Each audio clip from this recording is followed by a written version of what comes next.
PTI रहनुमा फवाद चौधरी ने कहा है कि परवेज इलाही ने पंजाब असेंबली तोड़ने का इख्तियार इमरान खान को दे दिया। तारीख का ऐलान पीटीआई चेयरमैन खुद करेंगे। राना सनाउल्लाह सीरियस आदमी नहीं, मुज़ाकरात की पेशकश का जवाब शहबाज शरीफ ने देना है। वो मीडिया से गुफ्तगू कर रहे थे। परवेज इलाही साहब ने असम्बली तोड़ने के इख्तियारात जो हैं वो इमरान खान साहब को दिए हैं कि वो खुद फैसला करें कि कब उन्होंने असम्बली तोड़नी है। परवेज इलाही साहब ने और मोनस इलाही साहब ने इस वक्त मुश्किल वक्त में इन पिछले 6-7 महीनों में जो वक्त गुजरा वो बड़ा मुश्किल था। जिस तरह उन्होंने साथ दिया, हम उनका शुक्रिया अदा करना चाहते हैं। तारीख का तयन इमरान खान खुद करेंगे।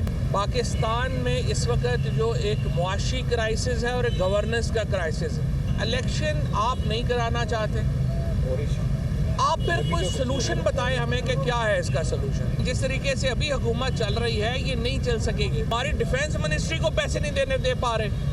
अगर आप अपनी 34% नशिस्तों के ऊपर इलेक्शन नहीं करवाना चाहते, आपकी मर्जी है।